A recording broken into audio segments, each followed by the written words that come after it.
हमने दौलत कुत्तों की लड़ाई पे, हिजड़ों पे लुटाई, क्रिकेट मैच पे लुटाई।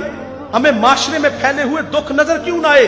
हमारी हमसायगी में बेवा के चीखते बिलकते सिसकते बच्चे नजर क्यों ना आए? हमें मजदूर लोग नजर क्यों ना आए जो जाने शबीना को तरस रहे हैं?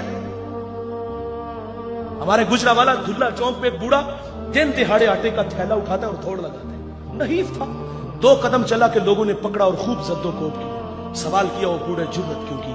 उस बूढ़े की आंखों में आंसू आए। उसने कहा 1 हफ्ता हो गया इस चौक में आके खड़ा होता हूं और लोग मुझे बूढ़ा समझ के मजदूरी के लिए साथ नहीं लेके जाते। रोजाना खाली डब्बा घर लेके जाता हूं, कदम भोजन होते हैं। बच्चे पूछते हैं पर खाने के लिए कुछ लाए हो? तो मैं क्या उनको जवाब दूं? आज पक्का वादा करके आया था कि कहीं से मजदूरी मिलेगी तो आटा लाऊंगा। कहा आज भी छोड़ के चले गए। इतनी मार खाई के लहू लहान हुआ। अगर वो बूढ़ा मर जाता ना गुर्बत की वजह से तो फिर उसी मोहल्ले से बड़े सखी निकलने थे। किसी ने कहना कफन मेरी तरफ से, और जब जिंदा था पैबंद लगे कपड़े तेरे सामने पहन के गुजरता था। तेरी दौलत का कद इतना ऊंचा था कि तुझे वो नजर ना आया। आज मर गया तो चिट्टा लिबास ले आया। फिर मोहल्ले से और भी सखी निकलते हैं, कुल 10वां 40वें की रोटी हमारी तरफ से। और चीखे तूने ना सुनी उस मजदूर के बच्चों की, जब वो वालिद को रोज कहते अब्बा भूख लगी है खाने को कुछ दो। उस वक्त कहां गए ये सखी? उस वक्त कहां गए ये मालदार? जब वो बिलकते थे आज मर गए तो कुल 10वें 40वें की रोटी ले आए। जिंदों की कदर करना जानिए मेरे भाई, जिंदों को इज्जत देना जानिए। मुझे वो कमालिया की बेटी नहीं भूलती जिसका बूढ़ा बाप अपनी बेटी को तालीम की दौलत से आरास्ता करता है। अब वो बालिगा थी, निकाह की तकरीब है, उधर से बारात आ रही है, इधर बेटी वाले तैयारियों में थे।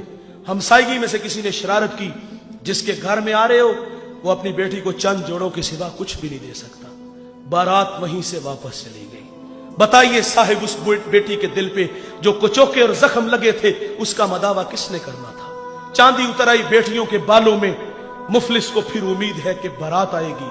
किताबे जीस्त का एक और बाप बीत गया, जहेज बन न सका और शबाब बीत गया।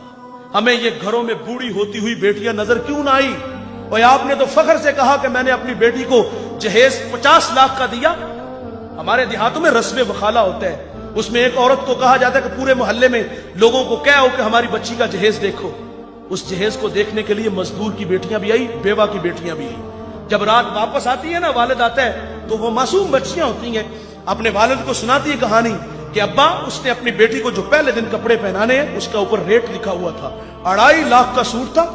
वो बूढ़ा कितना दुखी होता होगा जो अपनी बेटी को ईद वाले दिन भी 500 का सूट नहीं लेके दे सका। उसने ये भी कहा होगा कि अब्बा उसने अपनी बेटी को सोने के कंगन पहनाने हैं, और वो बूढ़ा तो कांच की चूड़ियां भी नहीं उसको लेके दे सका। मैं इतना जरूर कहूंगा, जीने दीजिए इन गरीबों को। इन लोगों की अपनी जिंदगी है, अल्लाह की तकसीम पे राजी है, लेकिन हम लोगों ने इनका जीना हराम कर दिया है।